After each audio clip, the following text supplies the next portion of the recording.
नमस्कार दोस्तों, स्वागत है आपका हमारे चैनल हम्बल इंडियन पर। आज हम आपके लिए लेकर आए हैं श्री सत्यनारायण व्रत कथा। तो चलिए शुरू करते हैं प्रथम अध्याय। सत्यनारायण व्रत कथा का पूरा संदर्भ यह है कि पुरा काल में शौनक आदि ऋषि नैमिषारण्य स्थित महर्षि सूत के आश्रम पर पहुंचे। ऋषिगण महर्षि सूत से प्रश्न करते हैं कि लौकिक कष्ट मुक्ति, सांसारिक सुख समृद्धि एवं पारलौकिक लक्ष्य की सिद्धि के लिए सरल उपाय क्या है। महर्षि सूत शौनक आदि ऋषियों को बताते हैं कि ऐसा ही प्रश्न नारद जी ने भगवान विष्णु से किया था।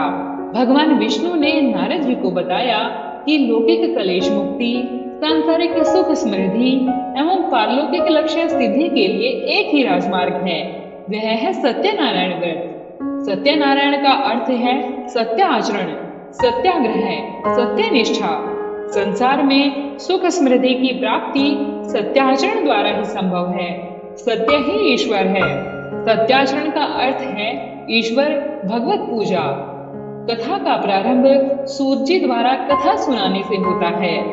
पुरा काल में एक समय की बात है, नारद जी भगवान श्री विष्णु के पास जाकर उनकी स्तुति करते हैं। स्तुति सुनने के अनंतर भगवान श्री विष्णु जी ने नारद जी से कहा, महाभाग, आप किस प्रयोजन से यहाँ आए हैं? आपके मन में क्या है? कहिए, वह सब कुछ मैं आपको बताऊंगा। नारद जी बोले, भगवान, मृत्युलोक में अपने पाप कर्मों के द्वारा विभिन्न योनियों में उत्पन्न सभी लोग बहुत प्रकार के कलेशों से दुखी हो रहे हैं।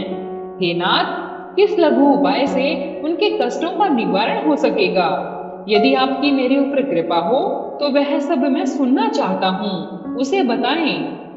श्री भगवान ने कहा, हे वत्स, संसार के ऊपर अनुग्रह करने की इच्छा से आपने बहुत अच्छी बात पूछी है। जिस व्रत के करने से प्राणी मोह से मुक्त हो जाता है, उसे आपको बताता हूँ, सुने। हे वत्स, स्वर्ग और मृत्युलोक में दुर्लभ भगवान सत्यनारायण का एक महान पुण्यप्रद व्रत है। आपके स्नेह के कारण इस समय मैं उसे कह रहा हूँ। अच्छी प्रकार विधि विधान से भगवान सत्यनारायण व्रत करके मनुष्य शीघ्र ही सुख प्राप्त कर परलोक में मोक्ष प्राप्त कर सकता है। भगवान की ऐसी वाणी सुनकर नारद मुनि ने कहा, प्रभु, इस व्रत को करने का फल क्या है? इसका विधान क्या है? इस व्रत को किसने किया और इसे कब करना चाहिए? यह सब भी विस्तार पूर्वक बतलाइए। श्री भगवान ने कहा, यह सत्यनारायण व्रत दुख शोक आदि का शमन करने वाला, धन धान्य की वृद्धि करने वाला, सौभाग्य और संतान देने वाला तथा सर्वत्र विजय प्रदान करने वाला है। जिस किसी भी दिन भक्ति और श्रद्धा से समन्वित होकर मनुष्य ब्राह्मणों और बंधु बांधवों के साथ धर्म में तत्पर होकर सायंकाल भगवान सत्यनारायण की पूजा करे। नैवेद्य के रूप में उत्तम कोटि के भोजनीय पदार्थ को सवाया मात्रा में भक्ति पूर्वक अर्पित करना चाहिए। केले के फल, घी, दूध, गेहूं का चूर्ण अथवा गेहूं के चूर्ण के अभाव में साठी चावल का चूर्ण, शक्कर या गुड़, यह सब भक्ष्य सामग्री सवाया मात्रा में एकत्र कर निवेदित करनी चाहिए। बंधु बांधवों के साथ श्री सत्यनारायण भगवान की कथा सुनकर ब्राह्मणों को दक्षिणा देनी चाहिए। तदंतर बंधु बांधवों के साथ ब्राह्मणों को भोजन कराना चाहिए। भक्ति पूर्वक प्रसाद ग्रहण करके नृत्य गीत आदि का आयोजन करना चाहिए। तदंतर भगवान सत्यनारायण का स्मरण करते हुए अपने घर जाना चाहिए। ऐसा करने से मनुष्यों की अभिलाषा अवश्य पूर्ण होती है। विशेष रूप से कलयुग में पृथ्वी लोक में यह सबसे छोटा सा उपाय है। दूसरा अध्याय। श्री सूत जी बोले, हे द्विजों, अब मैं पुनः पूर्व काल में जिसने सत्यनारायण व्रत को किया था उसे भली भांति विस्तार पूर्वक कहूंगा। रमणीय काशी नामक नगर में कोई अत्यंत निर्धन ब्राह्मण रहता था। भूख और प्यास से व्याकुल होकर वह प्रतिदिन पृथ्वी पर भटकता रहता था। ब्राह्मण प्रिय भगवान ने उस दुखी ब्राह्मण को देखकर वृद्ध ब्राह्मण का रूप धारण करके उस द्विज से आदर पूर्वक पूछा, हे विप्र, प्रतिदिन अत्यंत दुखी होकर तुम किस लिए पृथ्वी पर भ्रमण करते रहते हो? हे द्विज श्रेष्ठ, यह सब बतलाओ, मैं सुनना चाहता हूँ। ब्राह्मण बोला, प्रभु, मैं अत्यंत दरिद्र ब्राह्मण हूँ। और भिक्षा के लिए ही पृथ्वी पर घूमा करता हूँ। यदि मेरी इस दरिद्रता को दूर करने का आप कोई उपाय जानते हो तो कृपा पूर्वक बतलाइए। वृद्ध ब्राह्मण बोला, हे ब्राह्मण देव, सत्यनारायण भगवान विष्णु अभीष्ट फल को देने वाले हैं। हे विप्र, तुम उनका उत्तम व्रत करो, जिसे करने से मनुष्य सभी दुखों से मुक्त हो जाता है। व्रत के विधान को भी ब्राह्मण से यत्न पूर्वक कहकर वृद्ध ब्राह्मण रूपधारी भगवान विष्णु वहीं पर अंतर्ध्यान हो गए। वृद्ध ब्राह्मण ने जैसा कहा है उस व्रत को अच्छी प्रकार से वैसे ही करूंगा, यह सोचते हुए उस ब्राह्मण को रात में नींद नहीं आई। अगले दिन प्रातःकाल उठकर सत्यनारायण का व्रत करूंगा, ऐसा संकल्प करके वह ब्राह्मण भिक्षा के लिए चल पड़ा। उस दिन ब्राह्मण को भिक्षा में बहुत सा धन प्राप्त हुआ। उसी धन से उसने बंधु बांधवों के साथ भगवान सत्यनारायण का व्रत किया। इस व्रत के प्रभाव से वह श्रेष्ठ ब्राह्मण सभी दुखों से मुक्त होकर समस्त संपत्तियों से संपन्न हो गया। उस दिन से लेकर प्रत्येक महीने उसने यह व्रत किया। इस प्रकार भगवान सत्यनारायण के इस व्रत को करके वह श्रेष्ठ ब्राह्मण सभी पापों से मुक्त हो गया और उसने दुर्लभ मोक्ष पद को प्राप्त किया। हे विप्र, पृथ्वी पर जब भी कोई मनुष्य श्री सत्यनारायण का व्रत करेगा, उसी समय उसके समस्त दुख नष्ट हो जाएंगे। सूत जी बोले, हे ब्राह्मणों, इस प्रकार भगवान नारायण ने महात्मा नारद जी से जो कुछ कहा, मैंने वह सब आप लोगों से कह दिया। आगे अब और क्या कहूँ? ऋषिगण बोले, हे मुने, इस पृथ्वी पर उस ब्राह्मण से सुने हुए इस व्रत को किसने किया? हम वह सब सुनना चाहते हैं। उस व्रत पर हमारी श्रद्धा हो रही है। श्री सूत जी बोले, मुनियों, पृथ्वी पर जिसने यह व्रत किया उसे आप लोग सुने। एक बार वह द्विज श्रेष्ठ अपनी धन संपत्ति के अनुसार बंधु बांधवों तथा परिवारजनों के साथ व्रत करने के लिए उद्यत हुआ। इसी बीच एक लकड़हारा वहां आया और लकड़ी बाहर रखकर उस ब्राह्मण के घर गया। प्यास से व्याकुल वह उस ब्राह्मण को व्रत करता हुआ देख प्रणाम करके उससे बोला, प्रभु, आप यह क्या कर रहे हैं? इसके करने से किस फल की प्राप्ति होती है? विस्तार पूर्वक मुझसे कहिए। विप्र ने कहा, यह सत्यनारायण का व्रत है जो सभी मनोरथों को प्रदान करने वाला है। उसी के प्रभाव से मुझे यह सब महान धन धान्य आदि प्राप्त हुआ है। जल पीकर तथा प्रसाद ग्रहण करके वह नगर चला गया और सत्यनारायण देव के लिए मन से ऐसा सोचने लगा कि आज लकड़ी बेचने से जो धन प्राप्त होगा, उसी धन से भगवान सत्यनारायण का श्रेष्ठ व्रत करूंगा। इस प्रकार मन से चिंतन करता हुआ लकड़ी को सिर पर रखकर उस सुंदर नगर में गया जहां धन संपन्न लोग रहते थे। उस दिन उसने लकड़ी का दुगना मूल्य प्राप्त किया। इसके बाद प्रसन्न हृदय होकर वह पके हुए केले का फल, शर्करा, घी, दूध और गेहूं का चूर्ण सवाया मात्रा में लेकर अपने घर आया। तत्पश्चात उसने अपने बांधवों को बुलाकर विधि विधान से भगवान श्री सत्यनारायण का व्रत किया। उस व्रत के प्रभाव से वह धन पुत्र से संपन्न हो गया और इस लोक में अनेक सुखों का भोग कर अंत में सत्यपुर अर्थात वैकुंठ लोक चला गया। तीसरा अध्याय। श्री सूत जी बोले, श्रेष्ठ मुनियों, अब मैं पुनः आगे की कथा कहूंगा, आप लोग सुने। प्राचीन काल में उल्कामुख नाम का एक राजा था। वह जितेंद्रिय, सत्यवादी तथा अत्यंत बुद्धिमान था। वह विद्वान राजा प्रतिदिन देवालय जाता और ब्राह्मणों को धन देकर संतुष्ट करता था। कमल के समान मुख वाली उसकी धर्मपत्नी शील, विनय एवं सौंदर्य आदि गुणों से संपन्न तथा पतिव्रता थी। राजा एक दिन अपनी धर्मपत्नी के साथ भद्रशिला नदी के तट पर श्री सत्यनारायण का व्रत कर रहा था। उसी समय व्यापार के लिए अनेक प्रकार की पुष्कल धनराशि से संपन्न एक साधु नाम का बनिया वहां आया। भद्रशिला नदी के तट पर नाव को स्थापित कर वह राजा के समीप चला गया और राजा को उस व्रत में दीक्षित देखकर विनय पूर्वक पूछने लगा। साधु ने कहा, राजन, आप भक्ति युक्त चित्त से यह क्या कर रहे हैं? कृपया वह सब बताइए, इस समय मैं सुनना चाहता हूँ। राजा बोले, हे साधु, पुत्र आदि की प्राप्ति की कामना से अपने बंधु बांधवों के साथ मैं अतुल तेज संपन्न भगवान विष्णु का व्रत एवं पूजन कर रहा हूँ। राजा की बात सुनकर साधु ने आदर पूर्वक कहा, राजन, इस विषय में आप मुझे सब कुछ विस्तार से बतलाइए। आपके कथा अनुसार मैं व्रत एवं पूजन करूंगा। मुझे भी संतति नहीं है, इससे अवश्य ही संतति प्राप्त होगी। ऐसा विचार कर वह व्यापार से निवृत्त हो आनंद पूर्वक अपने घर आया। उसने अपनी भार्या से संतति प्रदान करने वाले इस सत्यव्रत को विस्तार पूर्वक बताया तथा उसने अपनी भार्या लीलावती से कहा, जब मुझे संतति प्राप्त होगी तब मैं इस व्रत को करूंगा। एक दिन उसकी लीलावती नाम की सती साध्वी भार्या पति के साथ आनंद चित्त से ऋतुकालीन धर्माचरण में प्रवृत्त हुई और भगवान श्री सत्यनारायण की कृपा से उसकी वह भार्या गर्भिणी हुई। 10वें महीने में उससे कन्या रतन की उत्पत्ति हुई। वह शुक्ल पक्ष के चंद्रमा की भांति दिन प्रतिदिन बढ़ने लगी। उस कन्या का नाम कलावती रखा गया। इसके बाद एक दिन लीलावती ने अपने स्वामी से मधुर वाणी में कहा, आप पूर्व में संकल्पित श्री सत्यनारायण के व्रत को क्यों नहीं कर रहे हैं? साधु बोला, प्रिय, इसके विवाह के समय व्रत करूंगा। इस प्रकार अपनी पत्नी को भली भांति आश्वस्त कर वह व्यापार करने के लिए नगर की ओर चला गया। इधर कन्या कलावती पिता के घर में बढ़ने लगी। तदंतर धर्मज्ञ साधु ने नगर में सखियों के साथ क्रीड़ा करती हुई अपनी कन्या को विवाह योग्य देखकर आपस में मंत्रणा करके कन्या विवाह के लिए श्रेष्ठ वर का अन्वेषण करो, ऐसा दूत से कहकर शीघ्र ही उसे भेज दिया। उसकी आज्ञा प्राप्त करके दूत कांचन नामक नगर में गया और वहां से एक वणिक का पुत्र लेकर आया।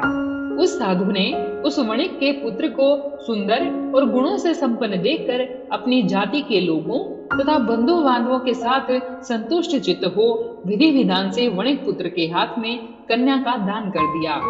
उस समय वह साधु कन्या दुर्भाग्यवश भगवान का वह उत्तम व्रत भूल गया। पूर्व संकल्प के अनुसार विवाह के समय में व्रत न करने के कारण भगवान उस पर रुष्ट हो गए। कुछ समय के पश्चात अपने व्यापार कर्म में कुशल वह साधु कन्या काल की प्रेरणा से अपने दामाद के साथ व्यापार करने के लिए समुद्र के समीप स्थित रतनसारपुर नामक सुंदर नगर में गया और अपने श्री संपन्न दामाद के साथ वहां व्यापार करने लगा। उसके बाद वे दोनों राजा चंद्रकेतु के रमणीय नगर में गए। उसी समय भगवान श्री सत्यनारायण ने उसे भ्रष्ट प्रतिज्ञा देखकर इसे दारुण कठिन और महान दुख प्राप्त होगा यह शाप दे दिया। एक दिन एक चोर राजा चंद्रकेतु के धन को चुराकर वहीं आया जहां दोनों वणिक स्थित थे। वह चोर अपने पीछे दौड़ते हुए दूतों को देखकर भयभीत चित्त से धन वहीं छोड़कर शीघ्र ही छिप गया। इसके बाद राजा के दूत वहां आ गए जहां वह साधु वणिक था। वहां राजा के धन को देखकर वे दूत उन दोनों वणिक पुत्रों को बांधकर ले आए और हर्ष पूर्वक दौड़ते हुए राजा से बोले, प्रभु, हम 2 चोर पकड़ लाए हैं, इन्हें देखकर आप आज्ञा दें। राजा की आज्ञा से दोनों शीघ्र ही दृढ़ता पूर्वक बांधकर बिना विचार किए महान कारागार में डाल दिए गए। भगवान सत्यदेव की माया से किसी ने उन दोनों की बात नहीं सुनी और राजा चंद्रकेतु ने उन दोनों का धन भी ले लिया। भगवान के शाप से वणिक के घर में उसकी भार्या भी अत्यंत दुखित हो गई और उनके घर में सारा का सारा जो धन था वह चोर ने चुरा लिया। लीलावती शारीरिक और मानसिक पीड़ाओं से युक्त भूख और प्यास से दुखी हो अन्न की चिंता से दर दर भटकने लगी। कलावती कन्या भी भोजन के लिए इधर उधर प्रतिदिन घूमने लगी। एक दिन भूख से पीड़ित कलावती एक ब्राह्मण के घर गई। वहां जाकर उसने श्री सत्यनारायण के व्रत पूजन को देखा। वहां बैठकर उसने कथा सुनी और वरदान मांगा। उसके बाद प्रसाद ग्रहण करके वह कुछ रात होने पर घर गई। माता ने कलावती कन्या से प्रेम पूर्वक पूछा, पुत्री, रात में तू कहाँ रुक गई थी? तुम्हारे मन में क्या है? कलावती कन्या ने तुरंत माता से कहा, माँ, मैंने एक ब्राह्मण के घर में मनोरथ प्रदान करने वाला व्रत देखा है। कन्या की उस बात को सुनकर वह वणिक की भार्या व्रत करने को उद्यत हुई और प्रसन्न मन से उस साध्वी ने बंधु बांधवों के साथ भगवान श्री सत्यनारायण का व्रत किया तथा इस प्रकार प्रार्थना की, भगवान, आप हमारे पति एवं जामाता के अपराध को क्षमा करें। वे दोनों अपने घर शीघ्र आ जाएं। इस व्रत से भगवान सत्यनारायण पुनः संतुष्ट हो गए तथा उन्होंने नृप श्रेष्ठ चंद्रकेतु को स्वप्न दिखाया और स्वप्न में कहा, नृप श्रेष्ठ, प्रातःकाल दोनों वणिकों को छोड़ दो। वह सारा धन भी दे दो जो तुमने उनसे इस समय ले लिया है, अन्यथा राज्य, धन एवं पुत्र सहित तुम्हारा सर्वनाश कर दूंगा। राजा से स्वप्न में ऐसा कहकर भगवान सत्यनारायण अंतर्ध्यान हो गए। इसके बाद प्रातःकाल राजा ने अपने सभासदों के साथ सभा में बैठकर अपना स्वप्न लोगों को बताया और कहा, दोनों बंदी वणिक पुत्रों को शीघ्र ही मुक्त कर दो। राजा की ऐसी बात सुनकर वे राजपुरुष दोनों महाजनों को बंधन मुक्त करके राजा के सामने लाकर विनय पूर्वक बोले, महाराज, बेड़ी बंधन से मुक्त करके दोनों वणिक पुत्र लाए गए हैं। इसके बाद दोनों महाजन नरपश्रेष्ठ चंद्रकेतु को प्रणाम करके अपने पूर्व वृत्तांत का स्मरण करते हुए भयविहीन हो गए और कुछ बोल न सके। राजा ने वणिक पुत्रों को देखकर आदर पूर्वक कहा, आप लोगों को प्रारब्धवश यह महान दुख प्राप्त हुआ है, इस समय अब कोई भय नहीं है। ऐसा कहकर उनकी बेड़ी खुलवाकर शोर कर्म आदि कराया। राजा ने वस्त्र, अलंकार आदि देकर उन दोनों वणिक पुत्रों को संतुष्ट किया तथा सामने बुलाकर वाणी द्वारा अत्यधिक आनंदित किया। पहले जो धन लिया था उसे दुगना करके दिया। उसके बाद राजा ने पुनः उनसे कहा, साधो, अब आप अपने घर को जाएं। राजा को प्रणाम करके आपकी कृपा से हम जा रहे हैं, ऐसा कहकर उन दोनों महाशयों ने अपने घर की ओर प्रस्थान किया। चौथा अध्याय। ऋषि गणों को कथा आगे सुनाते हुए श्री सूत जी बोले, साधु बनिया मंगलाचरण करके और ब्राह्मणों को दान देकर अपने नगर के लिए चल पड़ा। साधु के कुछ दूर जाने पर भगवान सत्यनारायण की उसकी सत्यता की परीक्षा के विषय में जिज्ञासा हुई और उन्होंने पूछा, साधु, तुम्हारी नाव में क्या भरा है? तब धन के मद में चूर दोनों महाजनों ने अवहेलना पूर्वक हंसते हुए कहा, दंडिन, क्यों पूछ रहे हो? क्या कुछ द्रव्य लेने की इच्छा है? हमारी नाव में तो लता और पत्ते आदि ही भरे हैं।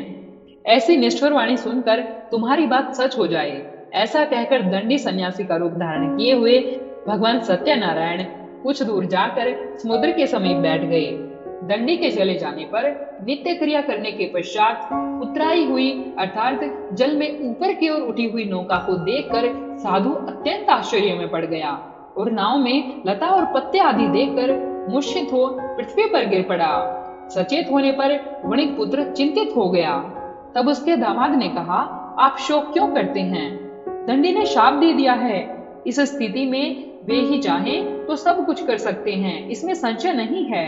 अतः उन्हीं की शरण में हम चलें, वहीं मन की इच्छा पूर्ण होगी। दामाद की बात सुनकर वह साधु बनिया उनके पास गया और वहां दंडी को देखकर उसने भक्ति पूर्वक उन्हें प्रणाम किया तथा आदर पूर्वक कहने लगा, आपके सम्मुख मैंने जो कुछ कहा है असत्य भाषण रूप अपराध किया है, आप मेरे उस अपराध को क्षमा करें। ऐसा कहकर बारंबार प्रणाम करके वह महान शोक से आकुल हो गया। दंडी ने उसे रोता हुआ देखकर कहा, हे मूर्ख, रो मत, मेरी बात सुनो। मेरी पूजा से उदासीन होने के कारण तथा मेरी आज्ञा से ही तुमने बारंबार दुख प्राप्त किया है। भगवान की ऐसी वाणी सुनकर वह उनकी स्तुति करने लगा। साधु ने कहा, हे प्रभु, यह आश्चर्य की बात है कि आपकी माया से मोहित होने के कारण ब्रह्मा आदि देवता भी आपके गुणों और रूपों को यथावत रूप में नहीं जान पाते। फिर मैं मूर्ख आपकी माया से मोहित होने के कारण कैसे जान सकता हूँ? आप प्रसन्न हो, मैं अपनी धन संपत्ति के अनुसार आपकी पूजा करूंगा।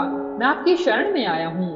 मेरा जो नौका में स्थित पूरा धन था उसकी तथा मेरी रक्षा करें। उस बनिया की भक्ति युक्त वाणी सुनकर भगवान जनार्दन संतुष्ट हो गए। भगवान हरि उसे अभिष्ट वर प्रदान करके वहीं अंतर्ध्यान हो गए। वह साधु अपनी नौका में चढ़ा और उसे धन धान्य से परिपूर्ण देखकर भगवान सत्यदेव की कृपा से हमारा मनोरथ सफल हो जाए, ऐसा कहकर स्वजनों के साथ उसने भगवान की विधिवत पूजा की। भगवान श्री सत्यनारायण की कृपा से वह आनंद से परिपूर्ण हो गया और नाव को प्रयत्न पूर्वक संभाल कर उसने अपने देश के लिए प्रस्थान किया। साधु बनिया ने अपने दामाद से कहा, वह देखो, मेरी रतनपुरी नगरी दिखाई दे रही है। इसके बाद उसने अपने धन के रक्षक दूत को अपने आगमन का समाचार देने के लिए अपनी नगरी में भेजा। दूत ने नगर में जाकर साधु की भार्या को देख हाथ जोड़कर प्रणाम किया तथा उसके लिए अभीष्ट बात कही। सेठ जी अपने दामाद तथा बंधु वर्गों के साथ बहुत सारे धन धान्य से संपन्न होकर नगर के निकट पधार गए हैं। दूत के मुख से यह बात सुनकर वह बहुत खुश हुई और उस साध्वी ने श्री सत्यनारायण की पूजा करके अपनी पुत्री से कहा, मैं साधु के दर्शन के लिए जा रही हूँ, तुम शीघ्र आ जाओ।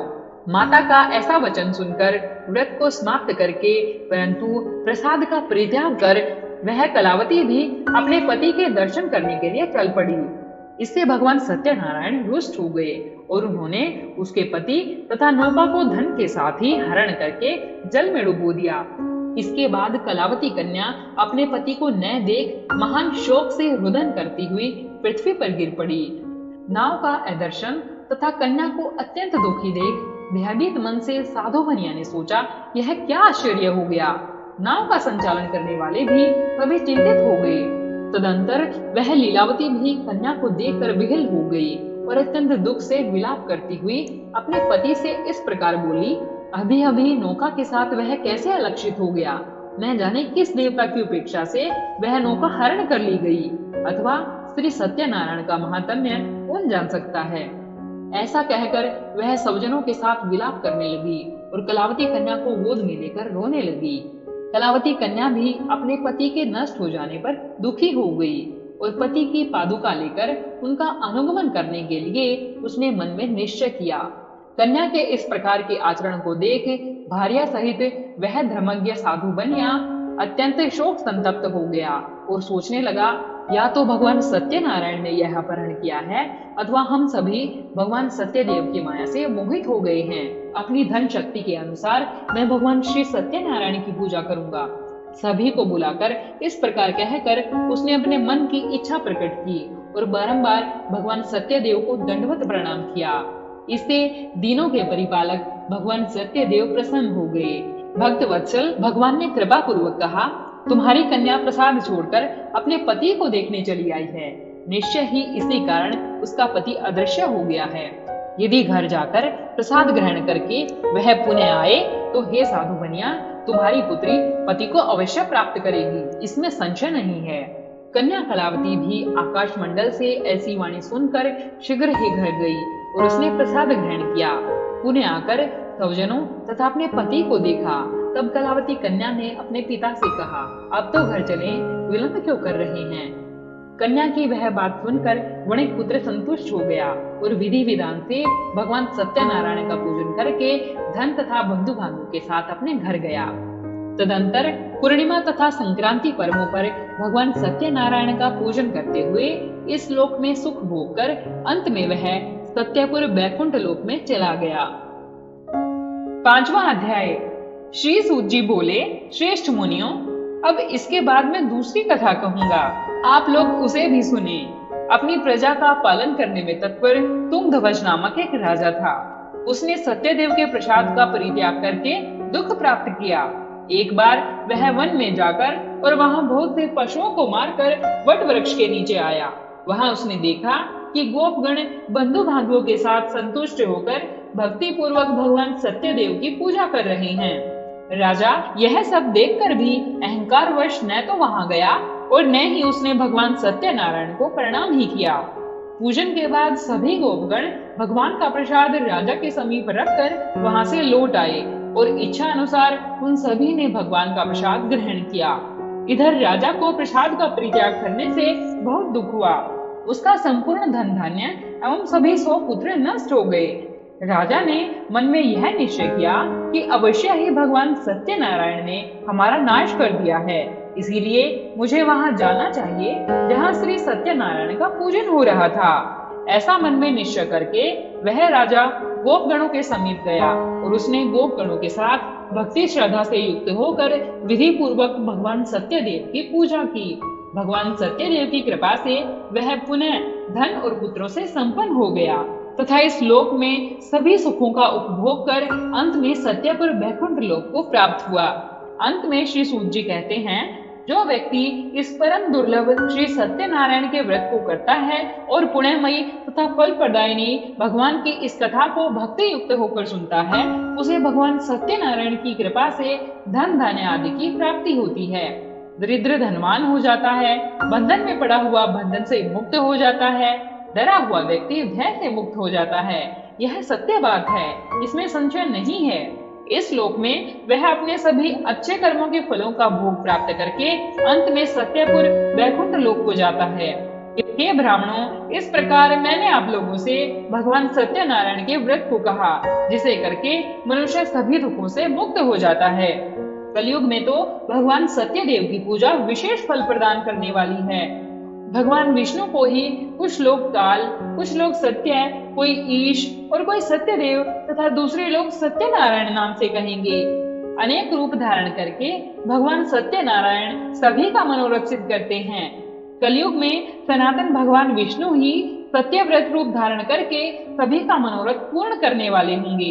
हे श्रेष्ठ मुनियों, जो व्यक्ति नित्य भगवान सत्यनारायण की इस व्रत कथा को पढ़ता है, सुनता है, भगवान सत्यनारायण की कृपा से उसके सभी पाप नष्ट हो जाते हैं। हे मुनीश्वरों, पूर्व काल में जिन लोगों ने भगवान सत्यनारायण का व्रत किया था, उसके अगले जन्म का वृतांत कहता हूँ, आप लोग उसे भी सुने। महान प्रज्ञा संपन्न शतानंद नाम के ब्राह्मण सत्यनारायण व्रत करने के प्रभाव से दूसरे जन्म में सुदामा नामक ब्राह्मण हुए और उस जन्म में भगवान श्री कृष्ण का ध्यान करके उन्होंने मोक्ष प्राप्त किया। लकड़हारा भिल मोहों का राजा हुआ और अगले जन्म में उसने भगवान श्री राम की सेवा करके मोक्ष प्राप्त किया। महाराज उल्का मुख दूसरे जन्म में राजा दशरथ हुए, जिन्होंने श्री रंगनाथ जी की पूजा करके अंत में वैकुंठ प्राप्त किया। इसी प्रकार धार्मिक और सत्यव्रती साधु पिछले जन्म के सत्यव्रत के प्रभाव से दूसरे जन्म में मोरध्वज नामक राजा हुआ। उसने आरे से चीरकर अपने पुत्र के आधे देह भगवान विष्णु को अर्पित करके मोक्ष प्राप्त किया। महाराजा तुंगध्वज जन्मांतर में स्वयंभू मनु हुए और भगवत संबंधी संपूर्ण कार्यों का अनुष्ठान करके वैकुंठ लोक को प्राप्त हुए। और जो गोपगण थे, वे सब जन्मांतर में ब्रजमंडल में निवास करने वाले गोप हुए और सभी राक्षसों का संहार करके उन्होंने भी भगवान का शाश्वत धाम गोलोक प्राप्त किया। इस प्रकार श्री स्कंद पुराण के अंतर्गत रेवा खंड में श्री सत्यनारायण व्रत कथा का यह 5वां अध्याय पूर्ण हुआ। ओम श्री सत्यनारायणाय नमः। ओम नमो भगवते वासुदेवाय।